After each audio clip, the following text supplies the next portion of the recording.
laying the lore, from circuits and chips to the cyber core.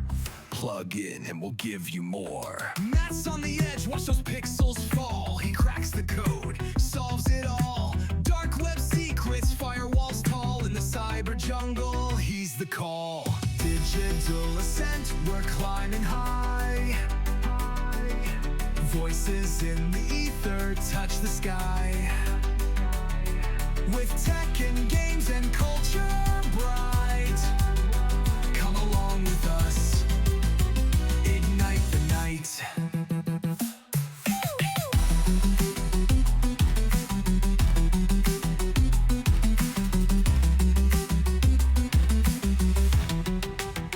Sean's got the joystick, he's ruling the zone. Gaming world's his digital crone. From pixels to planets, he's never alone. In the realms we conquer, the seeds are sown. Jordan's gaming flair, he's got the beats. Pixel quests and high score feats. Pop culture vibes with endless repeats. In our podcast, he's on the streets. Digital ascent, we're climbing high. Voices in the ether touch the sky. With tech and games and culture bright, come along with us, ignite the night.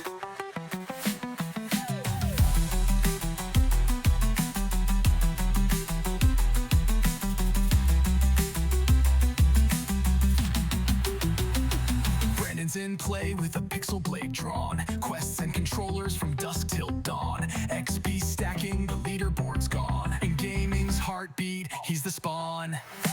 Digital ascent, we're climbing high. Voices in the ether touch the sky.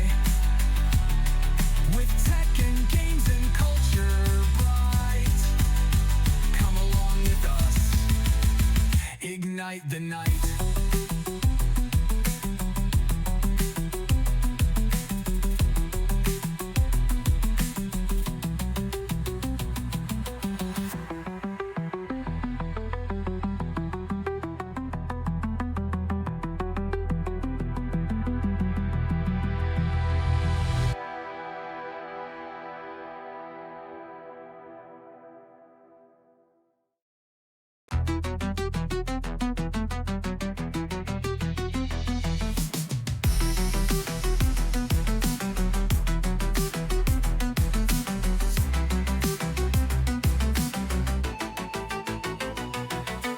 Tune in tight to the digital roar. Brent's got tech, he's laying the lore. From circuits and chips to the cyber core.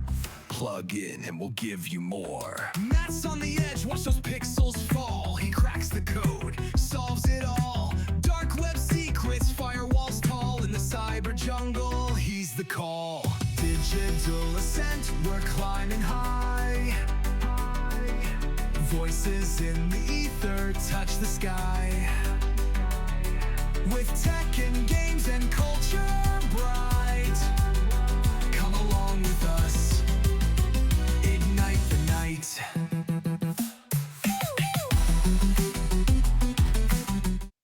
Good evening, everybody. Hello, hello. We are live. Hopefully you can hear me. Hopefully you can see us. I see the bar going up and down, so hopefully that means something's coming out to you guys. And hopefully it's not like robotic and broken and all that good stuff. I still hear you guys. Can you guys say something? Yeah. Yeah, we're still here. Yeah, you can. I mean, I'm still here. it did sound a little roboty, but I mean, who knows whether it's mine or yours or whatever.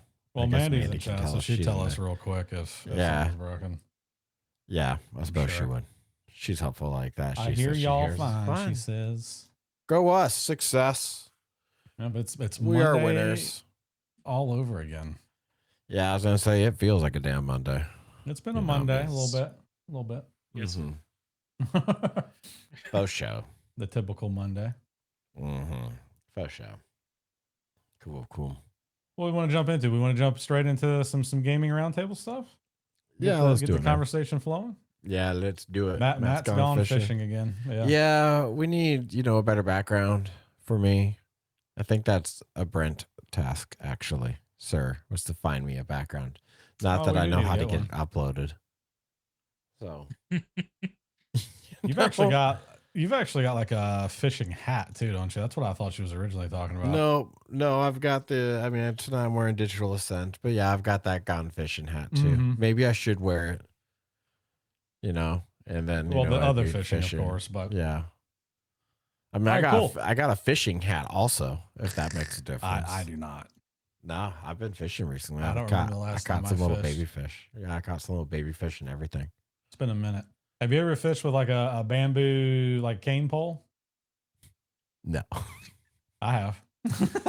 were you successful in that? Yeah, yeah. No, we used There to you fish go. out in the creek, Look at you. out in the river. I haven't fished since I was 6 years old. Well, Mine's probably it hasn't been that long, but it's been except long. in video games. Like I always like to fish in video games. no, I'm that guy. That's Yeah, the fishing I IRL don't or want to World do. of Warcraft. Like, what are we? No, What are we talking about IRL here? only. I won't do. I hate video game fishing, guys. It's boring. It makes me like sad when I have to fish. That's the thing you do when you're like, either if you're streaming entertaining chat or you're chatting with people on Discord or watching something on another screen, you know what I mean? You're just kind of Go mindlessly fish. clicking. It's I it's mean, ironic. I like playing RuneScape quite a lot, so mindlessly clicking is kind of my thing at this point. No, thank you. I think that game looks like a hard pass for me. I've got friends that love it. Are you still playing it, Brandon? I took a break once I started like job searching, and because I was like, I just don't have that mental space to do it, and I also didn't want to pay for it. But I'm planning on jumping back in because to me, RuneScape has you can give it as much time commitment as you want to. If you want to like AFK almost and just click every 2 or 3 minutes once, you can. But if you want to like dive into like a really like their quests are some of the best in my opinion in any MMO. And if you want to dive in and like really figure out like these really deep quests, or if you want to do like I watch these people do like high end combat in RuneScape, and I'm just like, there's so much meta going on that these people are like, I will never be able to do it ever. I do not have the dexterity to do the things that these people are doing. But yeah, I love RuneScape, and I want the new one. Have y'all seen the new game? I've seen the rumors. Well, they released it. It's early access. It's early It's out in access. early access. Yeah, this is the one that plays like a mix of like Valheim and Shroud. Yeah. I mean, as in like I had seen the rumors that it was released and stuff. I think I remember somebody even in the Digital Ascent chat talking about like actually playing it. Maybe it's Dat Sass. I think Dat Sass had like a beta key for it like 6 months ago, something like that. Why aren't you here, Dat Sass? And if you are, why aren't you commenting? I am absolutely buying that game. That's just right. Like I want it. I love all kinds of survival games, and I love the world of RuneScape. So like expanding that, and it's got decent review. Like it's not people saying this is the best game ever, but it's generally seems to be a positive response to it. Like they didn't crap the bed. If I hadn't just bought and started playing with Mandy and Shrouded, I would be about it. But I think it's too similar in that regard for me to jump right over to that. And her and I having like, and Shrouded it's another one of those games where like we start to add on to like a base, and before you know it, it's time for bed because we just got so caught up in the base building. We made like zero real progression. We're just over there like, oh, well, we need a bed for the farmer to sleep in. Let's go build a little room for him to sleep in. And then like an hour later, we're finally done, you know? And like Mandy, the last time she finally got some of the pet taming stuff that's in the game. And so she had to build a little goat pen and little goat feeding stations. And she's over there petting goats. What did Valheim have? That was it pigs or Boars. hogs? Boars. They had the boar. Yeah, I remember the pens of boars. Pens of boars. That we had to protect at all costs because I remember the base got attacked that time. Mm-hmm. Well, a certain individual who will not be named also came over and slaughtered one of Mandy's pigs at one point. Travesty. Yeah, yeah. Absolute travesty. I can't really get into those games either. I mean, like if I'm hanging out with like everybody, sure, but like the survival craft, I just, you know, I like it in doses, and I do think it's more of a the social aspect certainly pushes it over the top for me. yeah. Okay, everybody's making a push towards one goal, and then like that was the last time I put real time in the Valheim was that. It's like we got, I don't know, like 8 people together that wanted to actually play it and log in regularly. Yep. Boom, boom, boom, do that. Everyone's progressing. You know, we're getting to the extents of some of the areas, and then everyone fizzled out kind of the same time. One day it stopped And completely. one day it just stopped. Yep. But I've got a lot of hours in Valheim, so I'm not disappointed in it. Yeah, man. Valheim, I feel like I got like 30, 40 hours in it. I'm going to go check now. Oh, I've got more than that, which is surprising. Someone's like, how many hours do you have? Then that I have to know. All right, what else are you guys playing? Brandon, what have you been playing? Oh goodness, I finished 1,000 Times Resist. That game, it had come up like on a lot of like best of 2024 games, and then when I saw it on Humble Games, like their monthly choice bundle, it's part of that. So for like $12.99, you got Dredge and 1,000 Times Resist, and Diplomacy is not an option. A game I really want to play. That last one, but people were saying like it's this amazing experience, and just that the storytelling was great. And I don't usually finish games, but I rolled credits. I mean, it really was. Yeah. It was a really amazing kind of experience. It's only like 10 to 15 hours, and the story was fine to good. Like it's not like, to me, I can imagine people really loving it, but for me, it was good. But the way that they told the story, like the visual scene transitions and the sound design, like it was like just it was just masterful. Like and so I see, like I was looking, it has like 3,500 reviews on Steam, overwhelmingly positive. So like it's just generally well regarded. So yeah, I've been playing that. It's a great story. It's hard to talk about it too much without spoiling it. It's more a visual novel with has some light platformish kind of things here and there. Looks like an Atlas JRPG to me, like Shin Megami Tensei or something, but it's not a JRPG. I thought it was until I started playing it. I was like, this is not a JRPG, but it does look like it.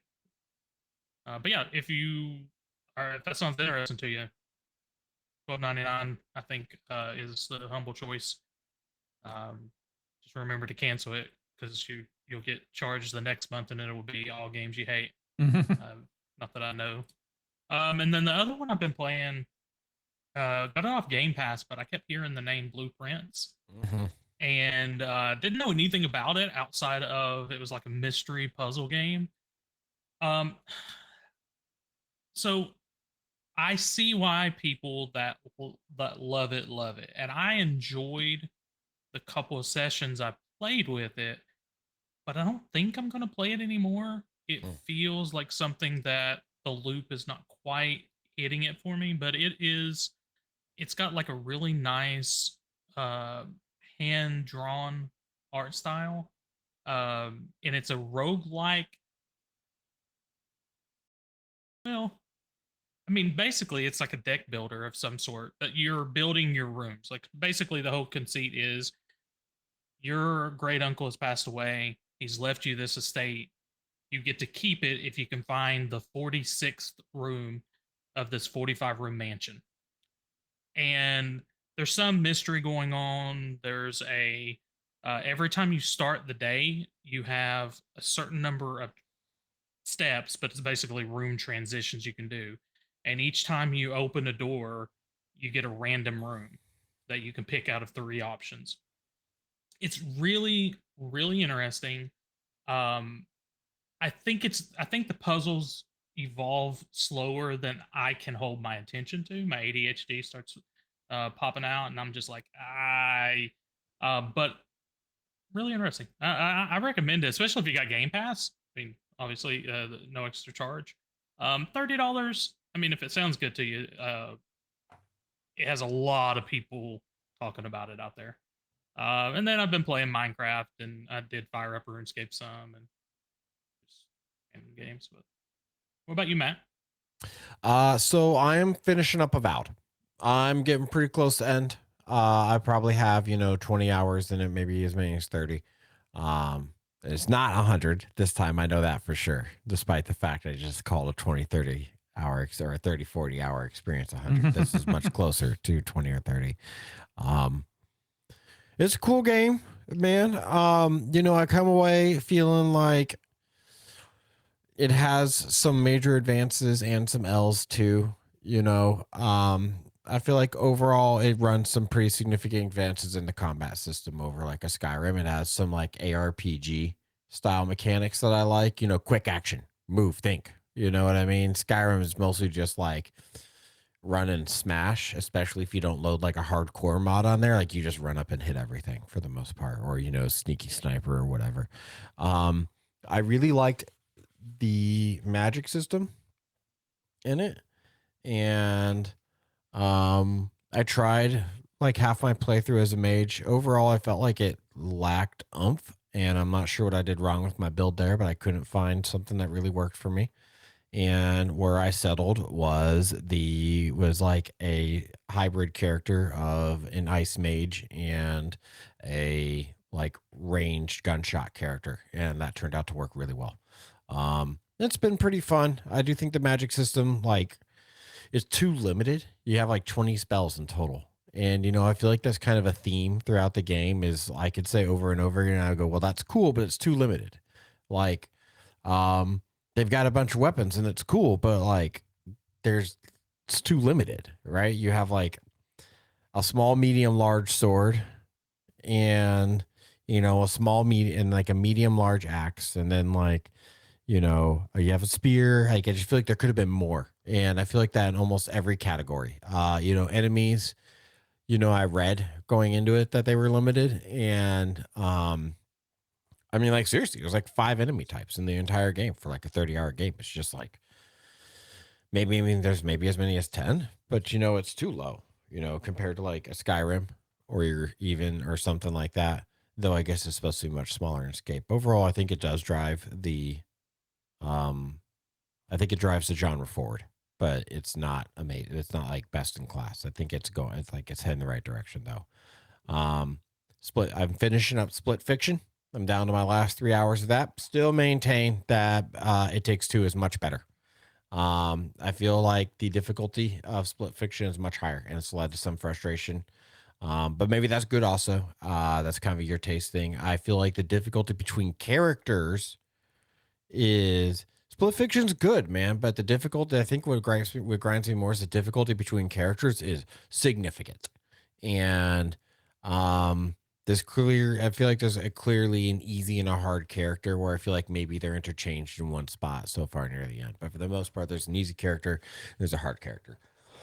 And it's led to some frustration also. Also, It Takes Two had like a million little like knobs to turn and buttons to smash in the environment.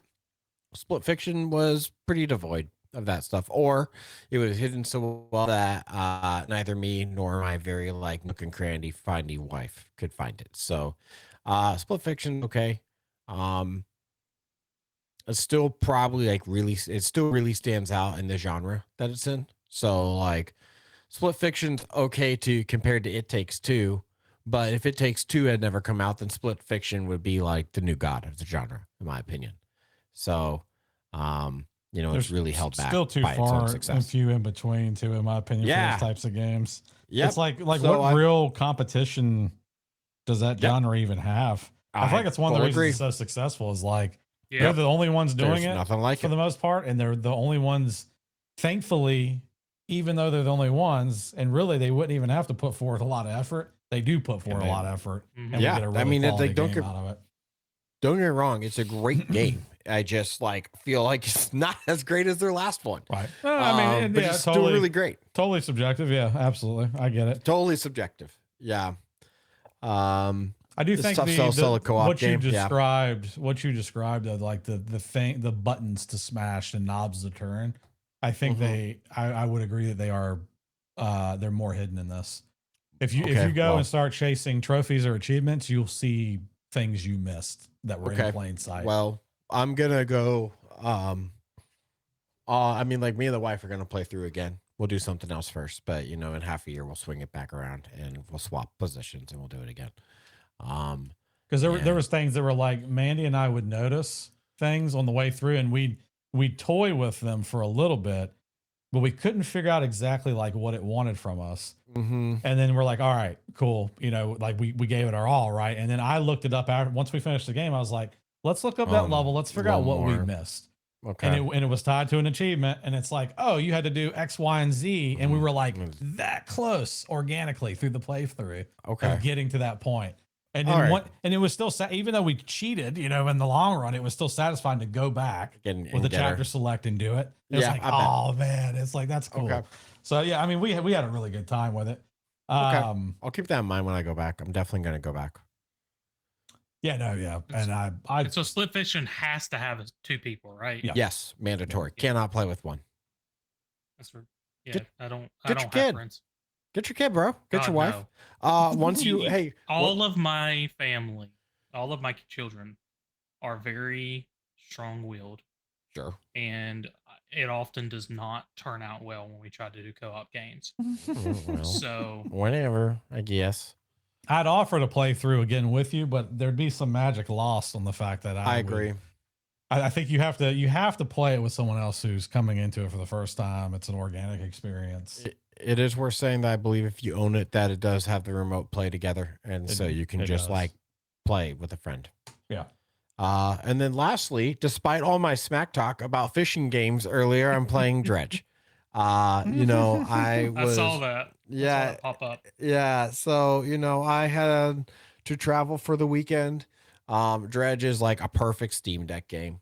And Avowed is on Game Pass, which means it's not easily accessible on the Steam Deck. I know that there are solutions, but like I don't want to pay for them, basically. And like they weren't readily available to me. And so I just, I grabbed Dredge for like $3 or something like that. I think I paid $3.50 for it. And it's weird. I guess, I've played like 3 hours of it and I think I'm interested in what's going on and I want to know more, but I definitely don't know like why I'm doing things. And it's just all kinds of strange. So, I'm not going to finish it, but whatever. Maybe I will over time. Brent, what about you? Is it indeed a fishing game? Is it a fishing game? There's fishing in it. There's fishing in almost every game at this point. All right. So I would say the game so far for me is inventory management more than it's anything else. And that's my favorite game. You do fishing as part of your, like, you basically are, it's got some RPG light stuff in there, I consider. Hey, Dat Sass, there you all. We'll see when you all going to start restreaming to other platforms. Hell of a time using Twitch on my TV. I don't know. Brent, do we do that? If there's enough of a need for it, I wouldn't mind doing it again. But it I wouldn't think be a big deal. Dat Sass, pull us up on you just figure out how to use Twitch on your TV. There you go. Yeah, Dat Sass, we're just worth it is the end of it. We were talking about you earlier. Your ears must have been burning. We were talking about, we were thinking that you were the one who was, he goes, LGOS for the loss. Yeah, for sure. I will say that the best improvement to my life I've made in the last 5 years was getting an Apple TV and abandoning my smart TV's operating system. I went from getting ready to throw that thing out of a window to be perfectly satisfied with the product. Like I'm not kidding. I was talking to my wife about a new television. I was so mad, pressing the button and then see it do nothing for 30 seconds, nothing at all. And then pressing the button again, and having it suddenly like do the thing twice. So, best quality of life choice I've made, Dat Sass. I full recommend that thing, or whatever. Just like the Google Chrome thing, I'm sure is fine if you're not. NVIDIA Shield, Apple. Baby. If you, I will say this. When I got a TV last time, I typically would get the cheapest TVs, but I decided to Fire sticks. get a better one. Yeah. And the CPUs they put on those TVs does matter. And Yes. so having, like, it's a Google based TV and Mm-hmm. it's snappy, it works well. There's not that delay that I was used to from my cheap TVs. For sure. So, yeah. I agree. Fire sticks make me mad too. Sorry, that sass. I guess I'm gonna poo poo on you another They time. don't age well at all, in my opinion. No, you know, I had a situation where we had a Fire Stick for my son, and his remote went through the wash because he was watching TV in bed, and we stripped the sheets, and we got like the Insignia Fire TV, and so it has like one button on it, and it got like it was locked in kid mode, so I couldn't pair any remotes to it. And like I couldn't get my phone to pair to it, and I had to go buy a Fire Stick for the darn Fire TV because it was cheaper than like replacing the board, like the monitor. And I don't know, frustrating. All right, so that sass, we were talking about you earlier about the what was it, the RuneScape game? Was RuneScape that you Dragon that you Walks. was that you that you had played the new RuneScape game? And you know, if so, did you like or whatever? If not, then sorry for confusing you with somebody else. You hated it. Oh, wow. Man, can I get a why? Why 4 hate so much, dog? While we're waiting on that, Brent, what are you playing, dog? He said he played Alpha Beta, can't remember. Well, I mean, product's I not told you it was a finished. while ago when I remember him mentioning that in Discord. Maybe it's worth taking another look at, sir.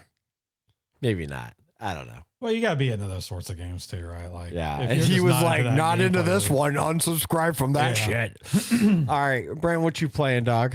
It's just another cookie cutter open Brandon? world. Yeah. Okay. Brent, I already went. Did I say Brent? I said Brent. Oh God, it's already starting. I wanted to say Brent. I meant it. I meant Brent with like the depths of my heart. I think just- you originally said it. I thought. Anyways, Fuck, what am I doing? Oh no, I already said a bad word too. We're only 20 minutes in. It's over.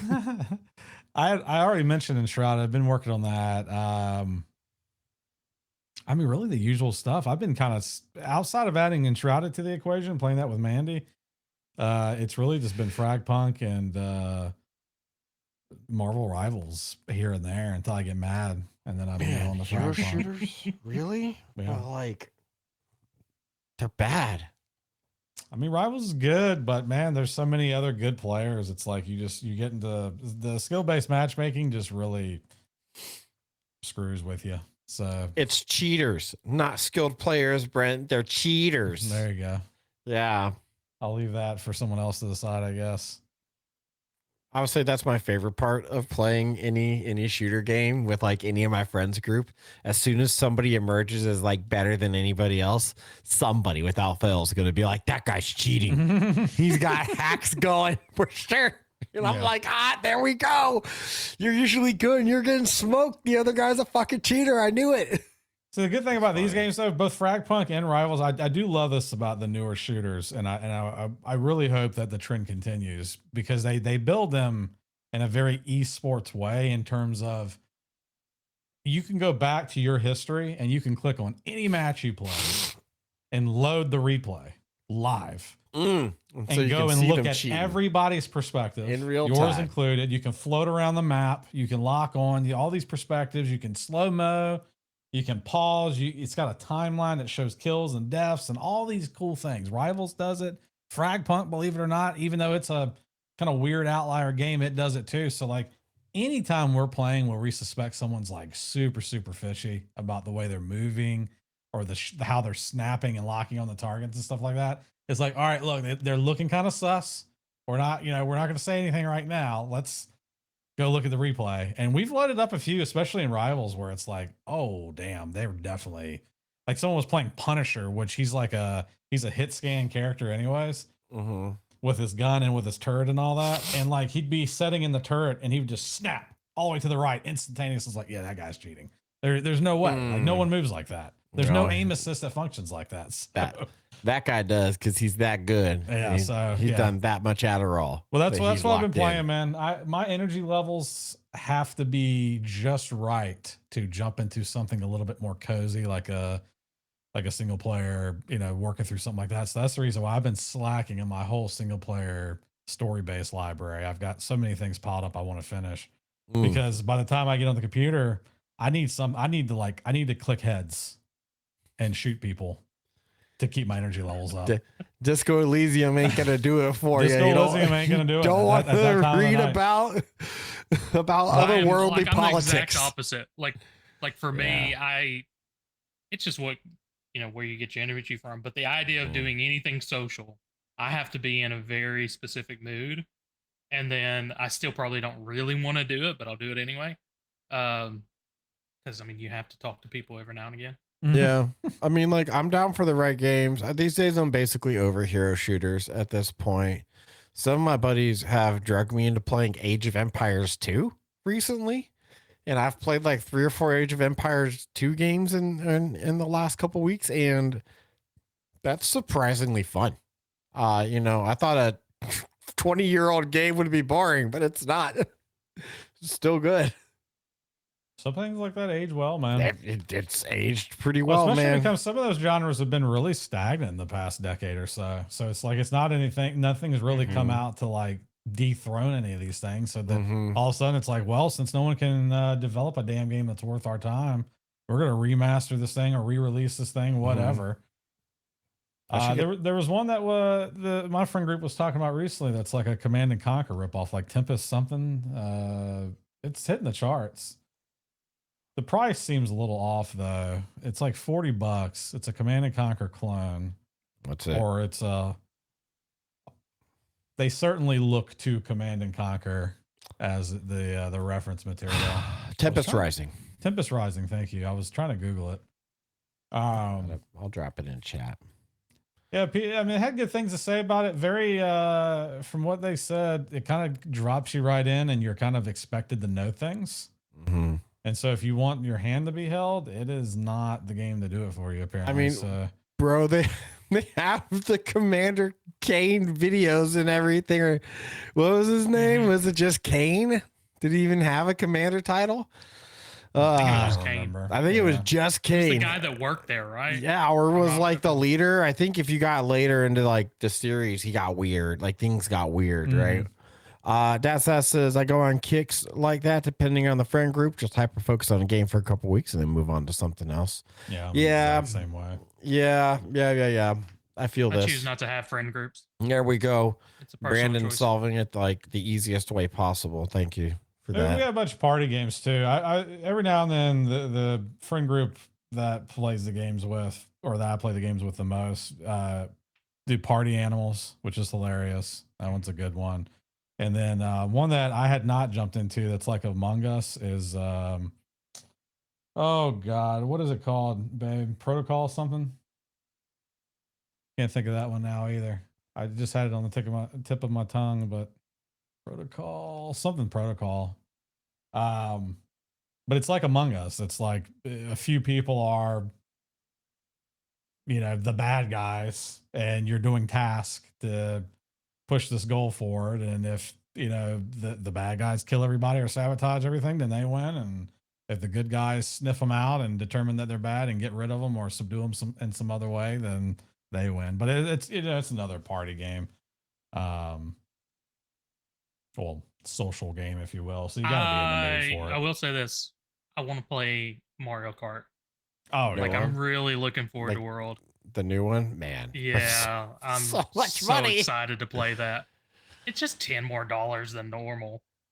My World games are still $60. I guess I'm old and need to move on.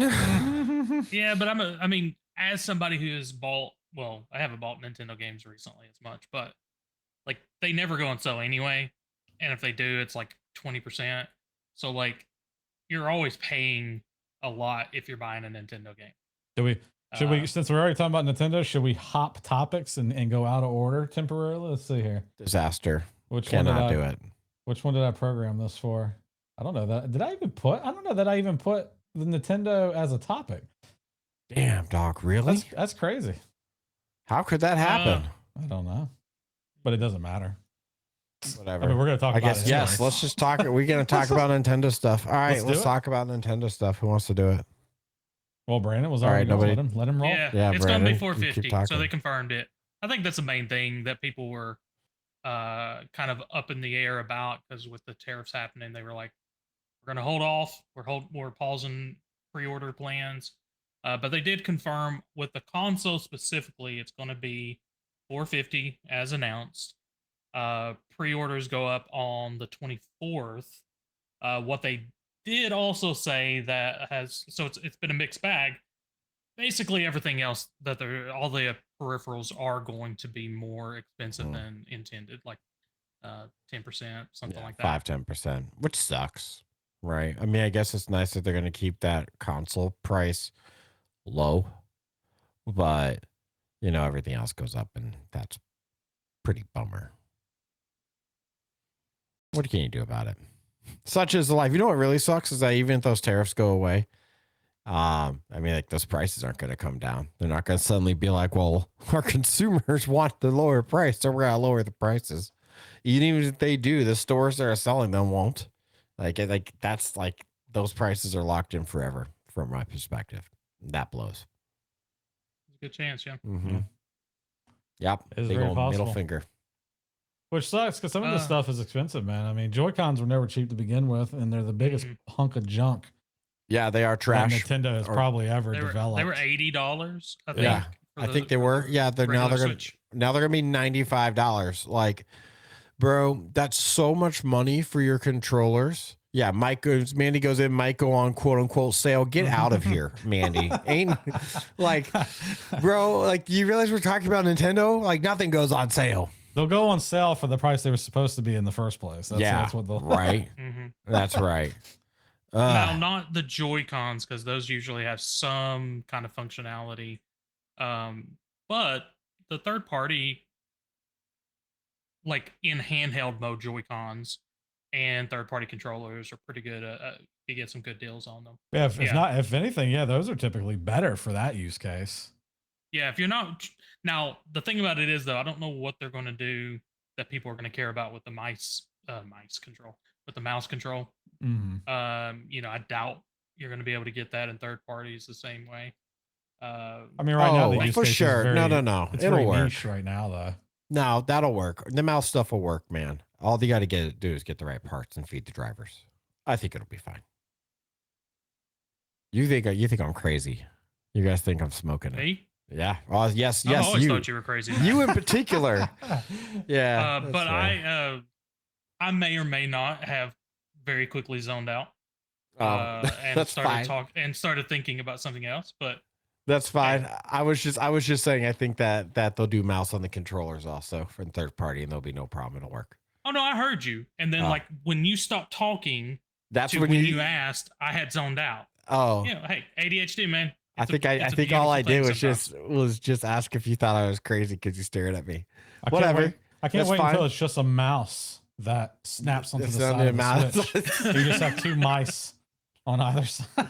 Did y'all ever see the NES controllers that did have the Joy-Con connectors? So like the NES Classic controllers, you could put it on your two controllers on both sides of the Switch. Yep. That's fun. That says that they're going to wait for third party. Makes sense. They said that it's a gimmick unless DPI is adjustable, in my opinion. I don't know about that. I think there's some games where just having a little bit of mouse is a little bit of nice. He also said that, and I think we missed this, that they're trying to compete with home consoles as well as PC handhelds. I think the Switch 2 absolutely looks like it's going to compete with, seems to. the handhelds. Oh, man, I was talking about it this weekend with my cousin. He was like, I had my Steam Deck and he grabbed it and he's like, kind of look at it, let him look at it. And he was like, man, it's really large. You know what I mean? And like bulky. And he's like, it feels great. He said it weighs way less than he thought. As soon as he got in hand, he was like, he had the same reaction I did. Oh, it's not so bad. It's lighter than you think. It's extremely ergonomic. And, but I mean, gosh, you ever looked at a Steam Deck and a Switch side by side? right? Switch 2 is looks like it's gonna be like Switch form factor, basically. It's gonna be what, a third of the width? You know, Switch 2 is small, right? Pretty small. You mean Yeah. the depth? Yeah. Like yeah. It's really It's gonna be really thin, thin. and it's the exact same for the Switch 2. Yeah, that's as what the I was Switch saying. 1. Yeah, it's gonna be extremely thin. Steam Deck, Legion Go, ROG Ally, all big handhelds. So, you know, I think that it has once again filled I guess it hasn't yet, but I think if everything pans out, it looks like it's gonna fill a little niche there, right? And What I need them to do is allow me to reconfigure the buttons without. No, it does. The Switch does. You can. Yeah, I know. You swap actually the A you and B can, button, can't you? Yeah, you can go swap them. Yeah. but it reminds you literally every time you go to the home screen. Does it really? Do you remember that you switched your buttons? Yes, I do. And by the time I see that for the 500th time, I'm like, you know, it's not worth it. Maybe it's not so bad. I go back. Oh, no, I go get my ROG Ally. That's funny. I can't do the A/B swap and go between, especially if I've got, you know, one game on PC and then one game I'm playing on the Nintendo. It's hard. Yeah. Oh my god. Well, and it's not just AB; it's the XY too. Yep. It's all They're hard. all swapped. I'm just like, I have done dire errors in like deleting game files and stuff before by accidentally hitting the wrong button, hitting B when I mean to hit A on that darn Switch. Very upsetting. I have ended many a Slay the Spire term. Yep, I bet. Yeah, yeah, I bet that you have. That's a painful experience. Yeah, I know that pain now. Yeah, that's the roundup of Nintendo. There's not a whole lot new. No. In particular, they had a Mario Kart Direct that literally there was no reason to have it. There was no like. Yeah, it was pretty lame. New news. It's pretty sad.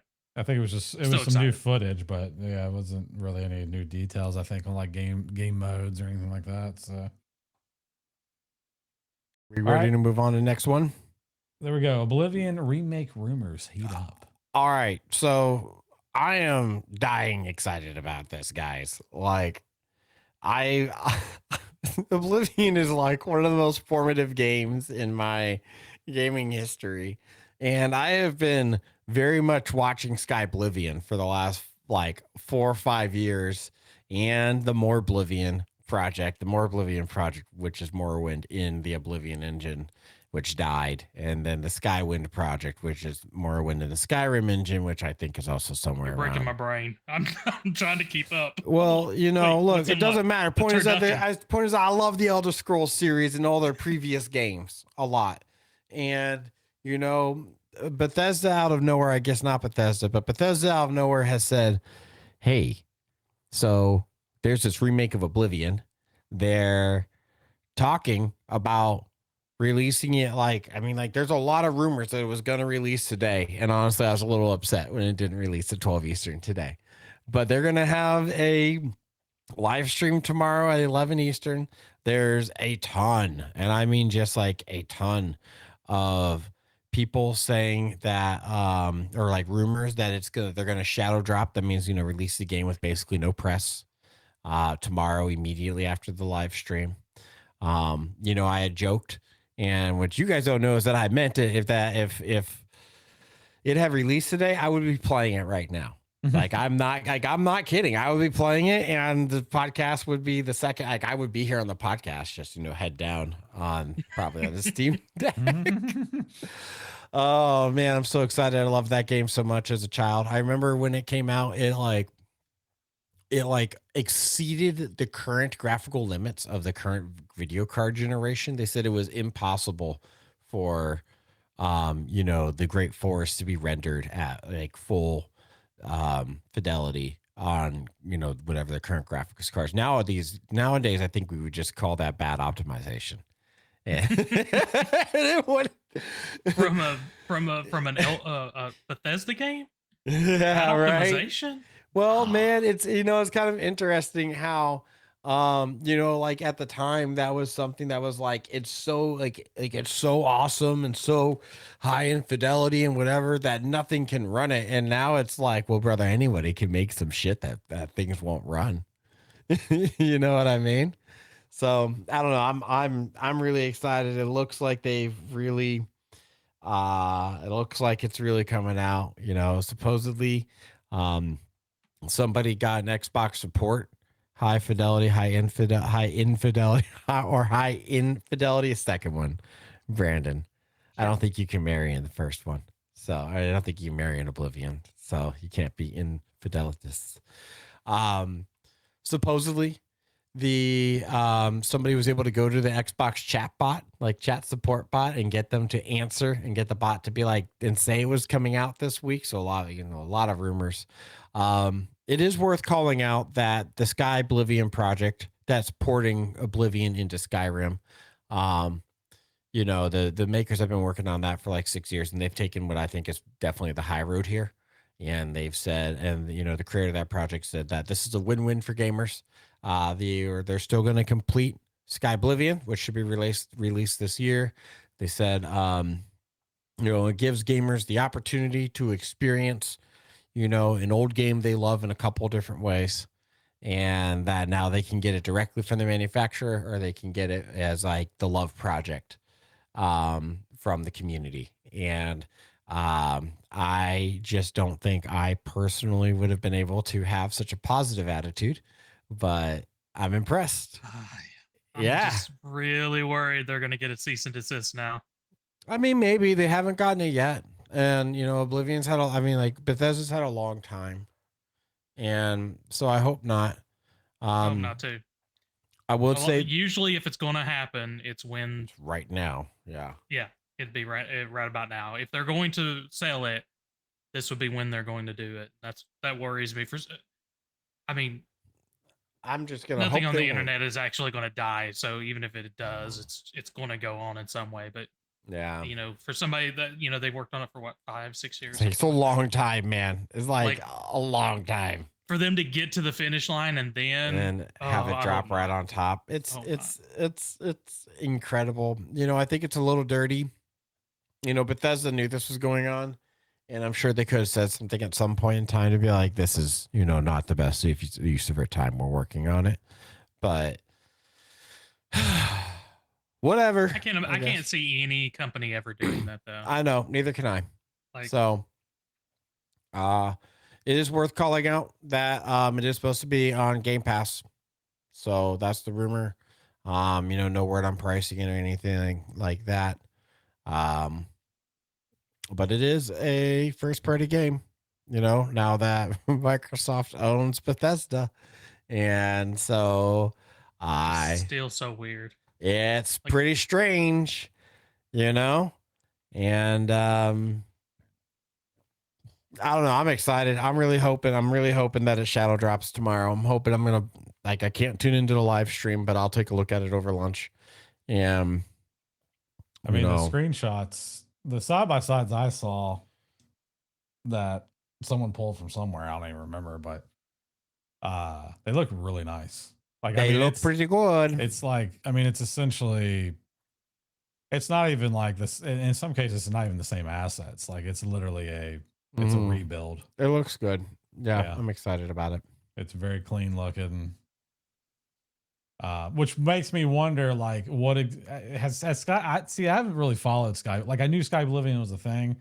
I've not followed it to the point where I don't know where they're at in it. If they're releasing this year, obviously they're close. They're almost done. Have they been releasing any sort of media and stuff, like teasers and all that? What does it look like in comparison to the leaks? I haven't looked, but recently. But when I looked at it, it looked like upscaled Oblivion, right?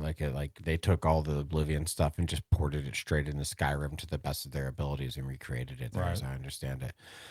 So from what I'm seeing, the rumors that I've seen is that they've taken, and God, who knows how real this is, right? But the rumors I've seen is that they've taken a multi-layer engine approach where they've built it in the Oblivion engine, but that they're somehow wrapping the next Tez engine up, the next Tez engine up. That's the Elder Scrolls engine, and so they're able to get better fidelity out of it. I don't know. You know, Are you it'll be talking really, about the Sky Oblivion or the remake? the now? remake. The remake Okay, in okay. Sky Oblivion, they just like are working it. Like I think that they're just working in Skyrim as modders, and That was um, my understanding. yeah, and so I mean, people don't really know. I'm really interested to see what they do with it. There is a bunch of stuff that would not be palatable today. That was in Oblivion. The fight and combat not going to cut it in Oblivion. I think that it's or like in the original Oblivion won't cut it these days to get good reviews. It'll just feel wrong. Like Morrowind's combat when you do like sword based combat just feels wrong. All you do is like literally this, and then sometimes you miss and sometimes you hit. And Yeah, anytime you have like a swinging a sword and then it's a like dice roll on the back end. Yeah, it's That frustrating. never feels good. Not anymore. Or like no. you shoot an arrow right at somebody's head and it's just And like, it's oh, just- it missed. Yeah. So the level up system in Oblivion was quite torturous. Like you had to do math. The way that it worked is that you would have like I think it was a system of major and minor skills. And so your major skills could like result in your attributes, like or result in your actual level going up from like 1 to 2, and you have to get 10 major skills. And then the amount of overall level ups that you had actually resulted in the amount of like actual like points your core attributes go up. So an example would be like I went up 10 in longsword. So then I went up 5 in strength and then 1 in everything else. And you would really have to be like thinking as you went to upgrade, or you would get to a point where you were fully out of levels because you'd upgraded all of your major skills, and you'd only done like 1 point per level, so you like don't so like all of your skills went from like 25 to 75 as opposed to 100, if that makes sense. So I don't think that would cut it today, right? People aren't going to want to do that math. I mean, I will, yay nostalgia, hardcore shit, but I don't think most people are going to want to do that. So I bet they've made a lot of changes. I bet it's, you know what, following the trend I've seen of every RPG just about released by a major game studio, I bet they went ahead and slimmed it down, streamlined it, and made it more consumable for the masses. And survival. I'll take that. Correct. I'll take some survival. Yeah, that all sounds like stuff that happened. So we'll see how it goes. Anything else we want to talk about here with this stuff? I will only say that my 17-year-old's been playing Skyrim and talking about it, and then this news came out, and I was like, kind of want to play ESO again. So I downloaded Elder Scrolls Online. I played that a lot, like hundreds of hours, I think. I do love ESO. Really? It was good. I don't care for it. I like it is ESO a lot. Is the boring as is. I mean, that's a pretty common,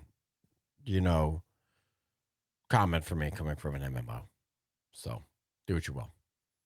Before we move on, I want to give the PSA that I said I was going to give for my PC gamers that use NVIDIA. If you are running the driver that came out recently that like fixed a whole bunch of stuff, there was like 2 pages of patch notes for the 57602 driver. It's also has some really bad bugs in it. One of those is a GPU. All right, yeah, the temperature die or temperature sensor for the GPU does not report correctly the third-party utilities. So they released a hotfix today. 576.15. 576.15 came out earlier today. Which fixes that issue. I can't make any promises as to what it does or does not fix or reintroduce back into the stack. But all I have to say, NVIDIA's had a really bad run. This is the public service announcement to get off of 57602 and get on the 576.15 if you got to have the latest and greatest. I have not gotten any reason to like abandon my AMD coming out of NVIDIA for a little while now.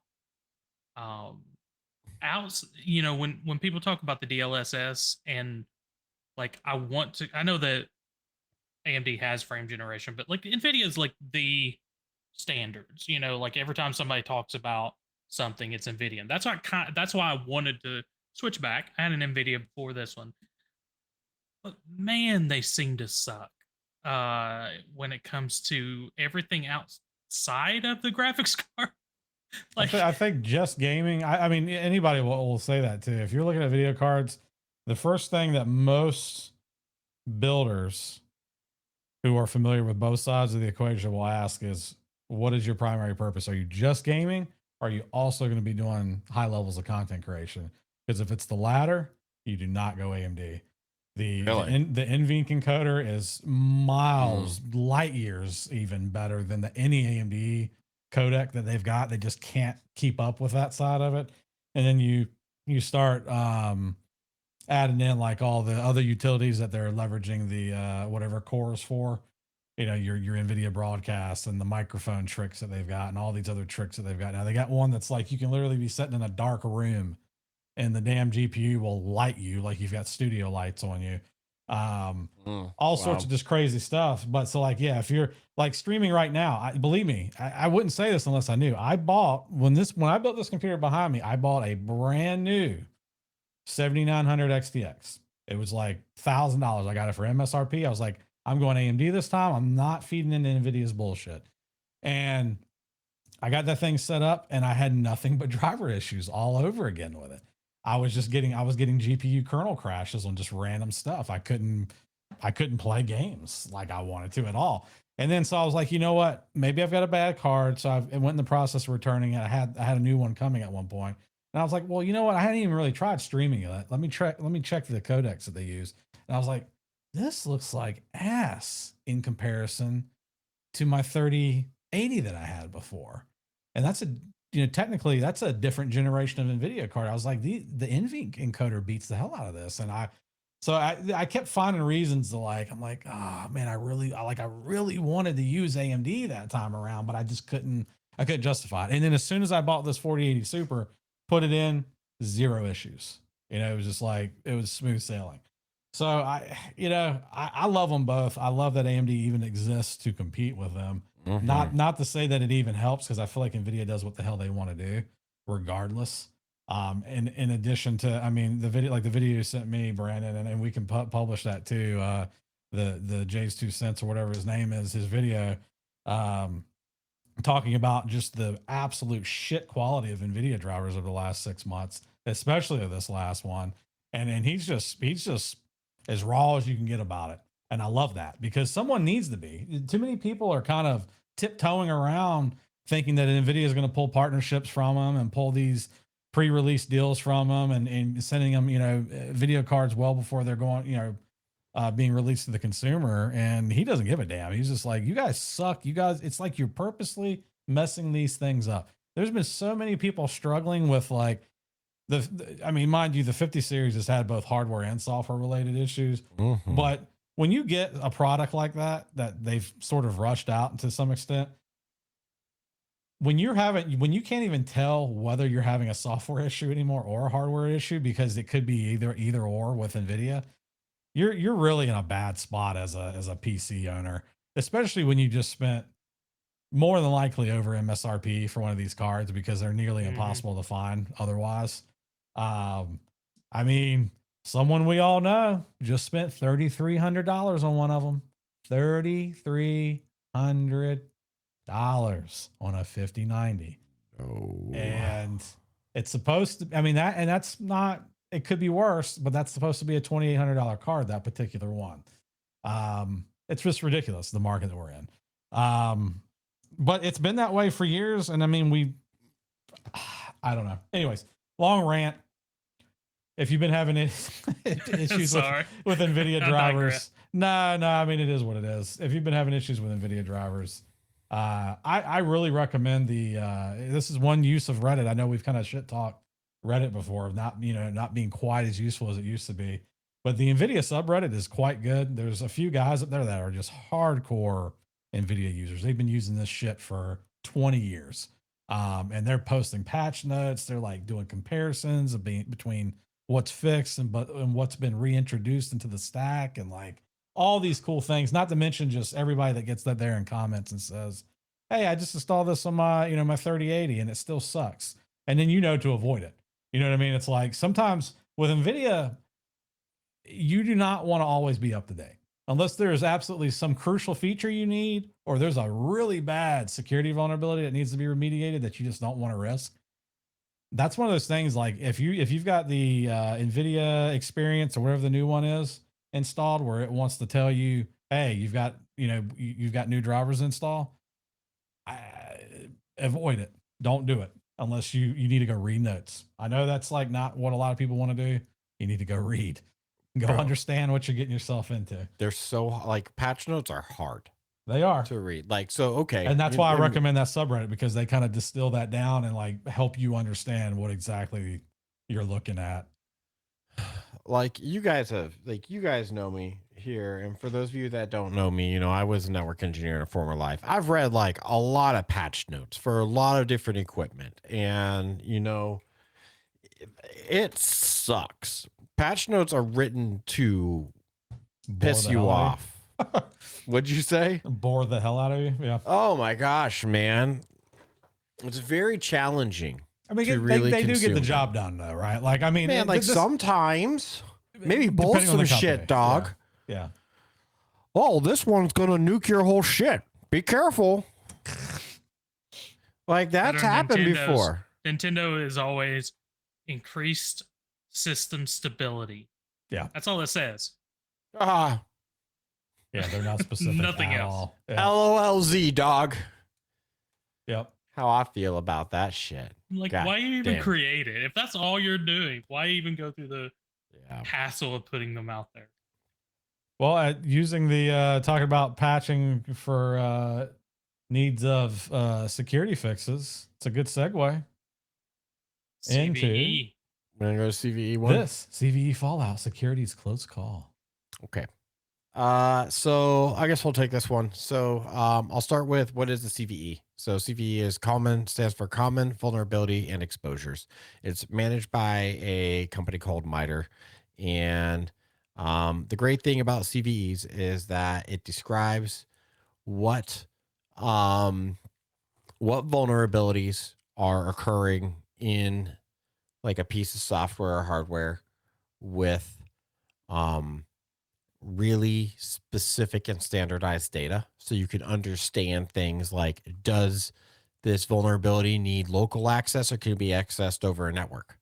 Is there an end user hands-on keyboard component to it? Like, does an end user have to click, or can it just like pew, pew, pew, fire?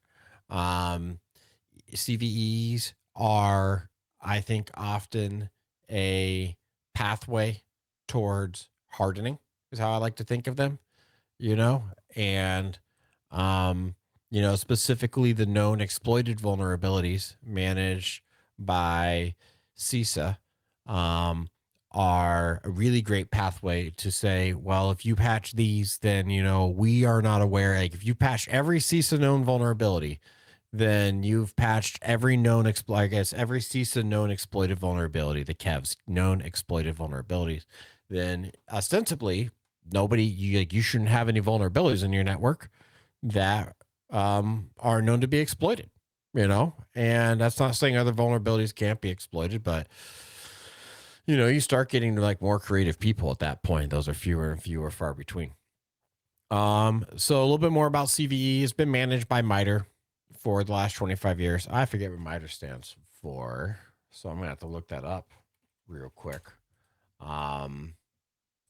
But I spelled it wrong. That's MITRE. So while you're doing that, I will say that over that time, there's been a lot of companies that have made that have iterated on CVE, have used CVE to drive their own scoring systems, like Tenable. If anybody, which I know probably any of our cybersecurity viewership is going to know about Tenable and Nessus scanning and all that. And they actually take it a step further. They have a VPR score, which is vulnerability priority rating. I like that. Which really helps their score is taking the CVE and then they're rating how likely it is is to to get be popped. actually exploited, and sometimes even in like based or scoped to what you have set it to scan. So like if it's scanning your entire infrastructure, it will say, well, normally this would be this score, but in your environment it's actually lower because you have these other, you've hardened these other areas of your environment, so that sort of stuff. So it's their way of helping you prioritize this stuff, because if you just go and there's likely many cases where you'll scan a network and have so many CVEs it'll catch your hair on fire, and you don't know where to start. It's like, okay, what do I do here? You know what I mean? So it's one of those scoring systems that kind of help with that. Well, go ahead. I'm sure you've found the definition of MITRE. I did. You've not. No, I don't think there's a definition. It's just MITRE. MITRE. I thought it did stand for something. You go find it then, dog. What do I know? I guess. Let's Okay. see. Okay, dog. So, I like MITRE as a company. MITRE, they produce both an attack and a defend model. The attack model shows, step by step how you move through initial access, persistence, and so on, the command and control, and so on and so forth. The defend model gives you, as a defender, a path to see how many holes have you plugged. If you can apply it to your own organization, it's just challenging, but you can. And I think it helps like give a map to like how you should armor yourself. So I mean, like MITRE and CVE has been really important for the maturation of the cybersecurity. It is something that's been funded by the government with no BS for 25 years, something like that. For those of you that haven't been paying attention, the U.S. government has been making some choices recently about funding things, or more not funding things. And there's been a lot of we're not going to fund, and then maybe we'll allow it later type of stuff. And in this case, we reached a point where on April 15th became publicly known that the MITRE, that the funding, that CISA's funding for the MITRE program and the CVE stuff specifically would expire the next day. And it left the community in a place where they were like, well, then who's going to run it? At this point in time, when in the middle of April, there are no other organization doing CVE. MITRE does CVEs as far as I'm aware. I'm sure there's somebody else somewhere has something, right? Well, I mean, you have companies, but it's like Tenable, where they build they build frameworks on top of the CVEs. People like CVE, like MITRE and CVE framework is the base. And like when you find a bug, you submit it to CVE, and then other people iterate on top of it is how I generally understand it. I'm sure that there are alternatives, but I kind of assume that most everyone's using CVE as the base thing because it's free. It's funded by the government as part of good cyber hygiene, yeah, like I just said. I mean, if that went away, I don't know what Tenable would do. Well, I had to ask that question. What do I do if it goes away? And, because, I suddenly found myself going, oh man, I suddenly found myself at a point where it was like, oh, they're going to remove this tool that I use. That's like critical, like the CVE knowledge is mission critical for me, in my profession. And without that knowledge, I am significantly reduced in my capabilities to determine where the defense needs to occur, with what priority it needs to occur. And it's scary. It was scary for me as a professional, knowing that like this tool I've relied on for my entire career is now possibly no longer available. It is worth calling out that CISA did extend their contract for the next 11 months. This isn't a permanent fix. There's no guarantee it will get funded next year. And, I personally feel like that's an unfortunate take that the U.S. government is taking there. CVEs help everybody. And at least they help, I would say, at least in our country. I assume anybody else uses them too. I guess there's a better or worse thing there. But, CVEs help, help people. They help the industry.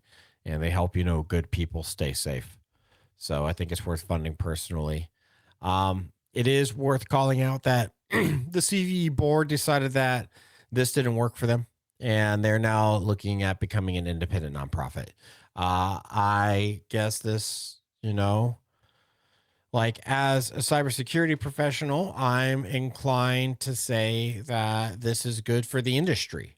It's bad to have a government running something like this and have the ultimate say. Because what if that government, suppresses something like an eternal blue vulnerability, right? Um, because they have the keys and they don't think anybody else does yet. So, not saying that our government would do that, but a government may. It looks like the new board, as I understand it, is trying to move to more global stakeholders, and leading to diversification and hopefully resilience to changes. Of course, other major government organizations such as the EU have said that they're looking at alternatives, as I understand it. And that sucks, right? The last thing we want is like a splintering here of standards, but it is what it is. I don't know. I guess that's my 2 cents on it. It sucks that there's uncertainty here. I don't really feel like there should be. Right? There should be something that man, there's some things that's like, I'm gonna pay tax dollars. Why can't I support something that's important to me with them? And I guess that's my 2 cents on it. Brandon, any thoughts, feelings, opinions? I'm glad that it happened in the way that it did, in terms of the scare was there, but it ended up not coming to fruition because, like you had said, we've already talked about it at depth. Like, everything is built off of this, and if it just magically went away, the world is less secure. Yep. And Hands down. so I'm glad it happened, in terms of, I'm glad everybody got the scare, because the idea that, now the EU looking at it, at other options, and I think that there's some pros and cons to the idea of having a couple of competing organizations out there, because similar to what Brent was saying with Tenable and the way they define things, I know it uses CVE as a backbone. Well, you could get something similar from another organization where maybe it allows somebody like Tenable, or security professional, to have a couple of opinions on something, and use that, because it's just more information. So I like the idea of a couple. Now, a couple, 2 or 3, if you had, if everything like the CVE went away, what you ended up having is a whole bunch of vendors with their own, and that's where the splintering, I think, gets a lot negative. God. What a It's just, nightmare. you're relying on a Cisco to give you all of the things that involve their products, and you're relying on Microsoft and so forth and so forth, which we still are. I mean, in large part, but having that third party out there that's kind of collating all of this stuff, and I think we need it. So I'm glad it happened the way it did. Yeah, brother, take me out back and put me down with just put me down like Old Yeller before we start. Cisco has its own and Microsoft has its own. I mean, look, I recently set that up for my workplace. I recently, because we wanted to be more agile, we wanted to handle things with a little bit more finesse. We didn't want necessarily a single source, relying on a single source to be like, oh yeah, by the way, there's this FortiGate vulnerability, or oh, by the way, there's this, whatever Sophos firewall, or there's this whatever, Sonic wall, blah blah blah blah blah. I set up MS ISAC, which is really great. They're really fast about a lot of stuff. And I'm sure in some shape or form they're getting their information from, they're getting CVE information, right? The one that has always been relied on is CISA, the CISA mailers that generally have kind of like your digest of, here's the shit that's broken the day. Here's how your day is going to go. You see that thing come in at like 9, 10 a.m. in the morning. You're like, well, there goes my day, because there's a whole new thing that I got to patch.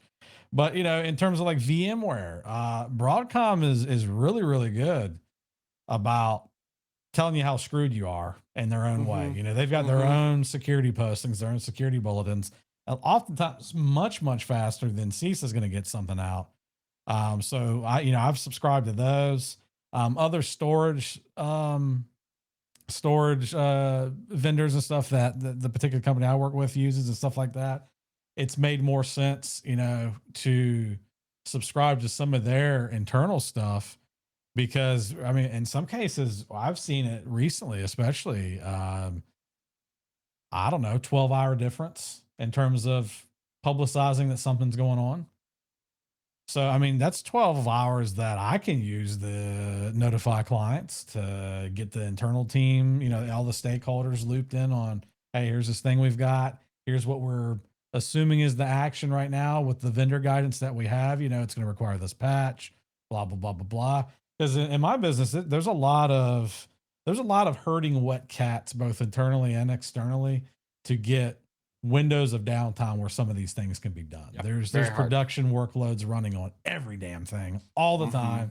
No one wants downtime. Oftentimes there's not any sort of, depending on the technology or the capability, there's not a lot of like N+1 redundancy or anything like that. So like, it's like, if we take down this singular thing, that it's just down, and we've got to be really quick about patching it and getting whatever it is done that we need to get done actually done.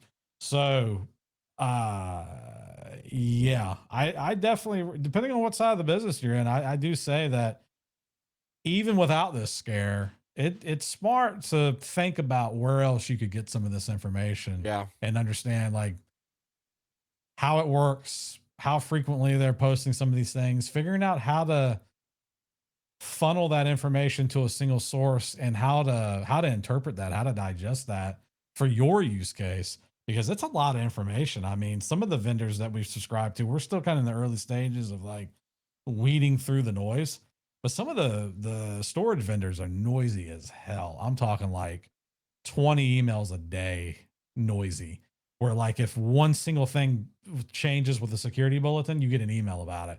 And it's like, that's the sort of stuff where you're like, all right, that's too much. Because then you're starting to get into that territory of like, it's all noise, but there could be one little morsel in there that you really need to pay attention to, and you miss it because you've got all this crap floating around. So, take it with a grain of salt, but it is certainly worth investigating depending on what tools and technologies you work with, what line of work you're in. If if you're on the cybersecurity side, obviously it makes a lot of sense for you to take a look at it. If you're not, maybe not so. If you're on the help desk, maybe you're not ever going to be the one, at least anytime soon, doing any sort of that work or patching or making the decision to patch. It may not be worth your brain cycles to spend on that, because it's a slippery slope. It can get messy pretty fast. I kind of disagree with that. I think that it is, if you're on the service desk, I think it is worth your time to start. Well, I think if you're this thing. aspiring to do that, but I do think, being able to consume a CVE notification, understand what it's telling you, and then make a risk assessment is core for anyone in the cyber, like anybody that wants to be a middle or above in your tech career. My reasoning is more along the lines of, if you're supposed to be working tickets and you're reading CVEs that you were never told to do. You're right. Please not do that. Brent did not tell you to do that. Digital Scent did not tell you to do that. No, go read CVEs in your own time. Right. But yeah, like if it's part of your job description, by all means, you should be doing it. Or if you're in a management role of some sort and you're trying to find out what's my, what should I be going out and looking at right now? What should I be patching? What should I be looking at from a security perspective? You certainly should be looking at all these things. There's people doing the work for you in terms of finding problems. They're telling you that there's an issue. You just got to be looking. You got to know where to look, I guess, is what it comes down to. That's what the benefit of a company like Tenable and a product like Nessus. Because like you said, Brent, there's a lot of noise. No matter how much you're trying, if that's not your one job, you're going to be, you're going to miss things. Yeah. And so companies like Tenable, or there's tons of places out there. anything to give you a synopsis of what you should be worried about, especially the higher you go up in management, that the more important that gets, because you're not going to be, especially like if you're like one person and you're the only person, you know. Going through a job search, I found all these jobs where it'd be like IT director, for a very small company, that you're also going to be building PCs and doing all of this other stuff. It's just like, if that's the kind of job you're in, you got to rely on tools. Like, you can't be the one-stop shop, Yep. for IT. Yeah. Cool. And you got to really know your environment in a lot of cases too. I mean, if you're the only one There it is, yeah. responsible for it, you got to really fully understand what you've got publicly facing. You know, what can get in, what can't get in, what's floating around internally. You know, then end users. If you've got a lot of end users with whatever company you're working with, half the time they're your number one source of letting stuff through, obviously via phishing and a million other methods, I feel like. So that's a lot of responsibility to bear on just a single person's shoulders. But I know there's people doing it every single day. Mm-hmm. Yeah. So definitely take advantage of any of the free stuff, but also, you know, if you can budget for something like Tenable or, you know, maybe some of the other products that are a little bit cheaper, because Tenable's kind of become that gold standard that everyone else is trying to aspire to be. Yep. And I mean, there's a reason for that. We won't get into the weeds with that one, but I've used a few of the competitors, and you see very quickly of like, okay, this is why Tenable is where they're at in the market, right? So yeah, I mean, some things, you know, it's very much so that the IT industry, like many industries these days, I will say, you kind of get what you pay for. It's worth looking around, but you do get what you pay for in a lot of cases. So keep that in mind. It's good discussion point too. If anyone has any experiences to share, either via chat now or if you're watching the VOD later and you want to discuss that sort of stuff via Discord, it's a great topic there. I'm always happy to give some input. And I'm not even a cybersecurity. It's not really part of my role right now, but I mean, kind of to your point, Matt. I mean, you still get.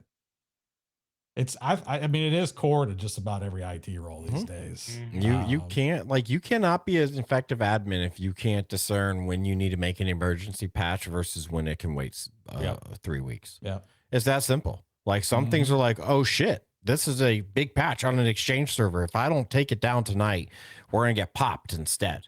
Right? Either we're gonna have an outage because I took it down and you know, made fix, or we're going to have an outage because we all got hacked and we have no mailboxes anymore and we have ransom notes instead. Yep. That's simple. And some of the skill set when it comes to that is knowing how to talk to whoever the decision makers are, whoever the person is that you need to convince to say, hey, look, this is a risk to the business.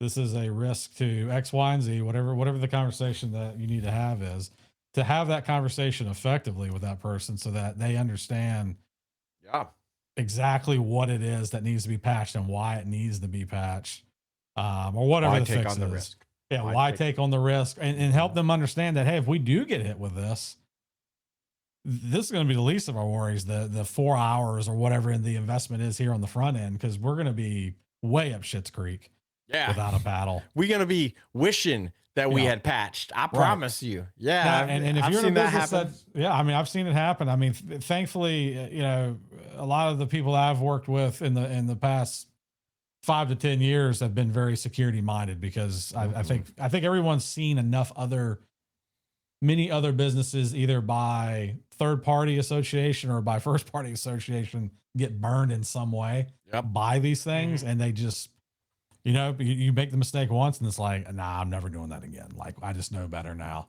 We're going to put all, you know, these client facing things that, you know, that can wait.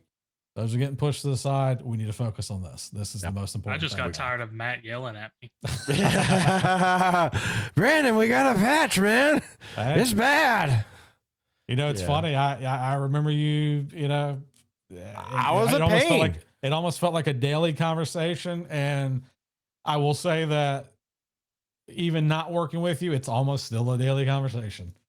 because somebody else be bringing it up instead. well, you no, mean? just because that's just how frequently these things are coming through. It's like Yeah. like I see what Matt was looking at now. I understand. Yeah, now you he get why I was concerned. tripping. Yeah. Because I mean, like, it's interesting because I've heard this feedback more than once in my career where they're like, man, in the time, I really wanted you to stop. Like, I wanted you to stop talking about this problem. I didn't want to deal with this. I wanted to make sales, crush numbers, do whatever it was. And then, but looking back on it, I realized that you were actually right. And that we needed to be doing that no matter how bad. I didn't want you to be talking to me right now about that. Not saying I'm always right by any means, but like I've definitely been a few times where someone's come back later and been like, man, like I didn't appreciate your perspective then, but now that I have more perspective, I appreciate your perspective now. Yeah. So if you're working in IT, and you should be thinking about security almost daily. Yep. Regardless of what level you're at. It will save your ass. I promise you. Just, you don't trust anybody. You don't trust any email. You don't trust any podcast you listen to. You just don't trust people. Yeah, I agree with Brandon. It's lessons to live by. So what is the lesson that this next organization could have learned? The 4chan one? Is that what we got up next? All right, let's run it. The topic is 4chan gets soy jacked. Okay, yeah, I guess it makes sense. So, for those that don't know, 4chan is like dumpster pit of the internet, man. It's like Reddit, but if Reddit was ran had less moderation, a lot less moderation, and they allow a lot of, I don't know, man, I can't think of the right words. It's bad shit on there. 4chan's got a lot of bad shit on there, man. 4chan got a lot of bad shit, adult material. It's got a lot of hacking bullshit. It's got a lot of like trash culture shit. Like it's trash. It's almost like the purgatory between the regular web and the dark web. Yeah, it's like that middle ground. Yeah, yeah, it is. But one of the big thing about 4chan and what made 4chan so amazing is that it was built to be an anonymous image board back in 2003. And the entire purpose of it is that you could get on there and act like a degenerate and nobody would ever figure out who you were. And like, so and 20 years later, you still can get on there and act like a degenerate and nobody will know who you are. Oh, no. But that's the point of this segment here is that now the soy jack motherfuckers do know who you are. So, there's, I do want to call out that the 4chan, is like the area that Pepe the Frog and I think probably Wojak and Rick Rolling all emanated from. I do love me some Pepe the Frog. Right? Yeah, man. Like all of it comes from 4chan and it's all trash. And okay, except so for Pepe. Whatever, man. And so 4chan had themselves a little hacky hack, and there's a group called, or I guess a rival forum called Sojak.party. That's a website that you could go to, but I don't know if I would recommend it. And they claim to have breached 4chan. 4chan since, April 14th when this was announced, has been up and down and up and down and up and down. Nobody really knows, I guess, at this point, what 4chan's future holds. Details of the breach are that they claim to have 4chan source material and internal tools. They claim to have all types of email addresses and IP logs, things that you're explicitly not supposed to have for 4chan users. And, user data on those email addresses. Apparently they posted screenshots of, access to moderation tools, pages, stuff like that. So it looks like bad stuff. It got into this because 4chan apparently hadn't updated their stuff since 2016.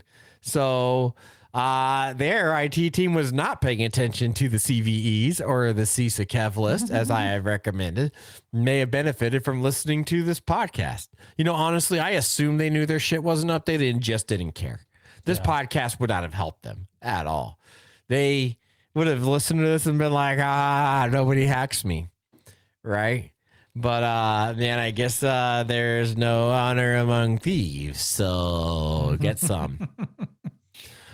This is crazy. You know, I view this as end of an era type shit right here. You know, 4chan is something that's been a staple in my internet life. Like, I didn't go there, but you know, like, I've known about it on the fringes of everything for, you know, the entire time I've been on the internet, and the idea of an internet without 4chan is kind of weird to me. Well, I mean, it's been, I mean, just like the sources you called out, like Pepe and Rick Rolling and all that, like it has bred internet memes, trends, fads, and all that sort of stuff. Stuff has like been birthed there to some extent and made its way to other more legitimate sources. Like, I'm going to say Reddit again, but other forums, Reddit, other websites, blogs, the content creators, you know, posting stuff on YouTube and stuff like that. The sources that people are listening to, a lot of that stuff over the years has come from 4chan originally. Yep. You know, it's been cooked over there and baked, and then eventually someone reads it and it gets cross posted somewhere, and it's like, oh, okay, here's this cool thing I found. It's like, well, it originally started on 4chan, but you know, like the source gets knocked out of the chain eventually. But yeah, so like, I what does that mean if it goes away? I mean, who knows? New cesspool. I mean, I'm sure there will be. That's what, like, there's gonna be a new cesspool. And it might be soyjack.party. Yeah, right. I mean, like, who knows?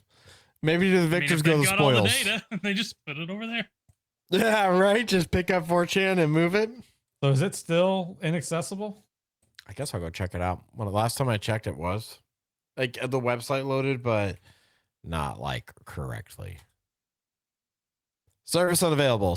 The server is temporarily unavailable to service your request due to maintenance, downtime, or capacity problems. Please try again later.